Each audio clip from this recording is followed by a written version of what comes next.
We fight, but I ain't gonna let nobody disrespect you, no matter what. I don't agree with that. You don't agree with what? I mean, maybe in this moment.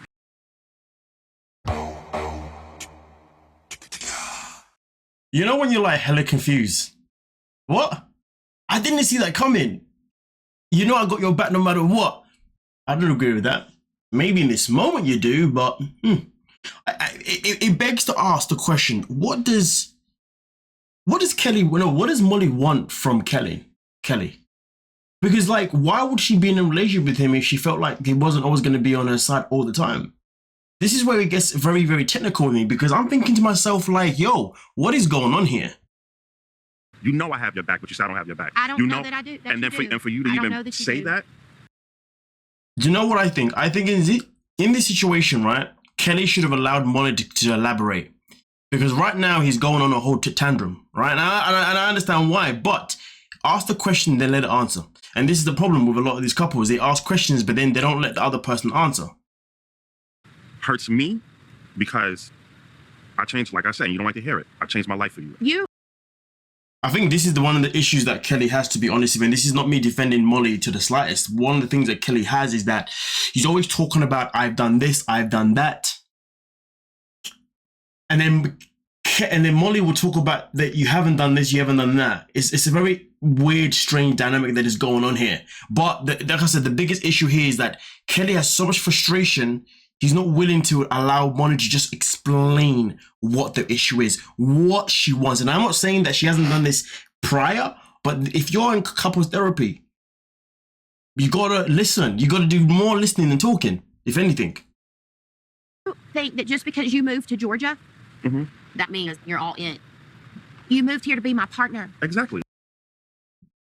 Do you know what though? There are many cases when people do move and they think that's it. Listen, man. I'm just reading it as it is. Don't come at me saying, yeah, but Molly's done this. I'm reading the situation what it is, and there is truth to what she's saying. Just because you move somewhere doesn't mean you're doing anything for me like that. You know what I mean? And there is truth behind that. But you're not. You're not proactive. You don't really want to do things. You're totally complacent being in the bubble that you've been in. You live like a bachelor. The question that I have, or I would have for Molly here, not the question that I would have for Molly if I was interviewing her would be, why do you think he lives like a bachelor? What gives you that vibe? Because end of the day, the only way you can fix a relationship is if you're breaking things down, and as you're breaking things down, you are both listening to one another. But if you're not listening to one another, well then, that's that. You know what I mean? Like there's an element of a conversation that has been listened to and broken down to a certain degree, and I'm not seeing this in this relationship at all. And I'm seeing Kelly do more blocking than listening. When I say blocking, I mean he's not allowing her to marinate the answer. Let her finish the fucking answer, man. Sorry, that's just one of my pet hates. Molly, that's the point you're not getting. Molly, why are we here? This is a waste. I don't even. At first, when I did this on Patreon, I was like, oh, look at Molly, walking away again. Not letting Kelly have you say all that kind of stuff. But now I understand why she keeps walking away, is because just like Big Ed, Kelly won't allow her to finish. You can't ask someone a question and then not allow them to finish, man. If you ask someone a question, it means you gotta just listen. End of the day, you're not doing that. And this is the biggest problem that we have here in this situation. So for me personally, as I look at the situation right here, right now, at this moment in time, Kelly is the one that is in the wrong, because he's asking questions and not letting her answer the freaking question. Because if you didn't allow her to at least answer the question, depending on her answer, I can then be like, okay, cool. I can see where she's in the wrong or where he's in the wrong. But right now, it's, you're not letting me speak. All I know is this, that just because you move somewhere for someone, it doesn't necessarily mean that you move and then that's it, you're chilling. You see what I'm saying? Okay, if you're moving is just a part, it's just a step of being closer together.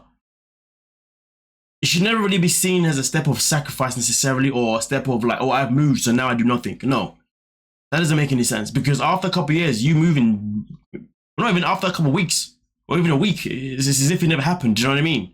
Because you become normal to your environment anyway. Do you see what I'm saying? Like, come on now. Either way, though, you guys let me know what you're thinking. But if you ask me personally, so far, the only thing that I've witnessed from Kelly this season is that he gets frustrated very easy by anything that Molly says. And each time Molly says anything, he's very huffing and puffing and doesn't want to let her finish because he's too hell-bent about getting his point of view across and getting his feelings across, which isn't a bad thing. But here's the thing, though. If you ask a question, let that person answer that question and then get your point across. Do not get your point across halfway through or even right at the beginning, that person giving you an answer just because the first 2 words they said, you didn't like them. That's pathetic. It's childish. Like, subscribe, peace.